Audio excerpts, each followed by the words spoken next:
नमस्कार मित्रांनो. DMER Maharashtra अकॅडमीच्या YouTube चॅनलवर तुम्हा सगळ्यांचं खूप खूप स्वागत आहे. आज आपण CHO पदभरतीबद्दल आलेल्या एका एकदम लेटेस्ट आणि अधिकृत अपडेटवर बोलणार आहोत. ही माहिती तुमच्यासाठी खूप महत्त्वाची आहे. त्यामुळे चला थेट विषयालाच हात घालूया. सध्या सगळ्यांच्याच मनात जो एक मोठा प्रश्न घोळतोय तो म्हणजे CHO पदभरतीचं भवितव्य काय? पुढे काय होणार आहे? तर याच प्रश्नाचं उत्तर शोधण्याचा प्रयत्न आपण आज करणार आहोत. कारण आता एक खूप मोठी आणि खरंच सांगते एक निर्णायक घडामोड समोर आलीय. तर मग ही नवी घडामोड नेमकी आहे तरी काय? चला बघूया. झालं असं आहे की केंद्र शासनाने आता थेट या प्रकरणात लक्ष घातलंय आणि एक विशेष समिती नेमली आहे. आणि आता असं म्हणायला हरकत नाही की या सगळ्या प्रकरणाची सूत्र या समितीच्याच हातात आहेत. ओके, तर ही विशेष समिती नक्की करणार काय? या समितीचं मुख्य आणि एकमेव काम आहे ते म्हणजे BHMS प्लस CCMP पात्रताधारक डॉक्टरांना कम्युनिटी हेल्थ ऑफिसर म्हणजे आपल्या CHO पदासाठी पात्र ठरवायचं की नाही यावर अंतिम निर्णय घेणं. हाच तो कळीचा मुद्दा आहे ज्यावर ही समिती आता काम करतेय. आणि एक गोष्ट इथे स्पष्ट करतो, हा मुद्दा काही फक्त आपल्या महाराष्ट्रापुरता मर्यादित नाहीये. नाही, या समितीचा जो काही निर्णय येईल ना तो खूप मोठा असणार आहे. त्याचे परिणाम खूप दूरगामी असतील आणि म्हणूनच या निर्णयाकडे अक्षरशः संपूर्ण देशाचं लक्ष लागून राहिलेले आहे. तर प्रक्रिया कशी असेल? ही समिती आपला एक सविस्तर अहवाल तयार करून तो शासन आणि न्यायालयासमोर ठेवेल.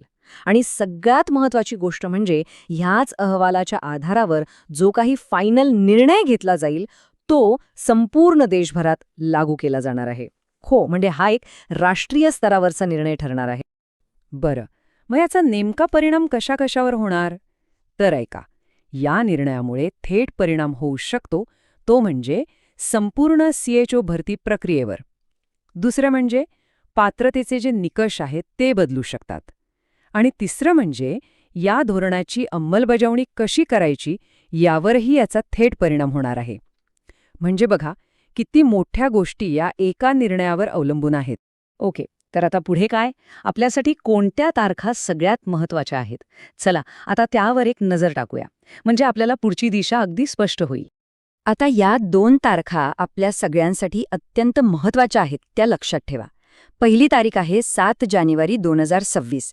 या दिवशी त्या विशेष समितीची एक खूप महत्त्वाची बैठक होणार आहे.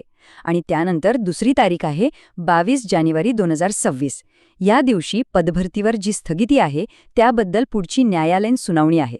म्हणजे बघा, आधी समितीची बैठक होईल आणि मग कोर्टात सुनावणी. त्यामुळे 7 तारखेच्या बैठकीत जे काही ठरेल त्याचा थेट परिणाम 22 तारखेच्या सुनावणीवर होऊ शकतो. म्हणूनच ही सुनावणी खूप निर्णायक ठरणार आहे. तर मित्रांनो, ही सगळी अचूक आणि सखोल माहिती तुमच्यापर्यंत पोहोचवण्यासाठी आमच्या टीमला खरंच खूप मेहनत घ्यावी लागते. मित्रांनो, अशा सखोल संशोधनावर आधारित माहितीपूर्ण विश्लेषण आणि डॉक्युमेंटरी तयार करण्यासाठी आमची टीम अक्षरशः दिवस-रात्र मेहनत घेत असते. जर तुम्हाला आमचं हे काम उपयुक्त, अर्थपूर्ण आणि खरंच मूल्यवान वाटत असेल तर या UPI QR कोडद्वारे मनापासून छोटीशी मदत करून तुम्ही आमच्या या प्रवासात सहभागी होऊ शकता. तुमची छोटीशी मदतसुद्धा आम्हाला असं काम पुढे चालू ठेवण्यासाठी खूप मोठं बळ देते. तुमच्या या पाठिंब्याबद्दल आम्ही खरंच मनापासून आभारी आहोत. तर मग या सगळ्या घडामोडींमध्ये एक गोष्ट नक्की लक्षात ठेवा. योग्य आणि विश्वासार्ह माहिती मिळवणं हे सगळ्यात महत्त्वाचं आहे. आणि आम्ही तुम्हाला तीच माहिती देण्यासाठी नेहमीच वचनबद्ध आहोत. तुम्हाला जर DMER बद्दल आणखी माहिती हवी असेल किंवा इतर महत्त्वाच्या विषयांबद्दल जाणून घ्यायचं असेल तर आमच्या चॅनलवरचे बाकीचे व्हिडिओसुद्धा नक्की बघा. आम्ही तुमच्यासाठी नेहमीच असेच पडताळणी केलेले लेटेस्ट अपडेट्स घेऊन येत असतो. आणि सगळ्यात महत्त्वाचं, असे अपडेट्स तुमच्याकडून चुकू नयेत यासाठी आपल्या DMER महाराष्ट्र अकॅडमी चॅनलला सबस्क्राईब करायला अजिबात विसरू नका. आणि जाता जाता तुमच्यासाठी एक महत्त्वाचा प्रश्न सोडून जातोय. विचार करा की या होणाऱ्या राष्ट्रीय निर्णयाचा तुमच्या स्वतःच्या करिअरवर नेमका कसा आणि काय परिणाम होऊ शकतो यावर नक्की विचार करा. भेटूया पुढच्या अपडेटसोबत. धन्यवाद.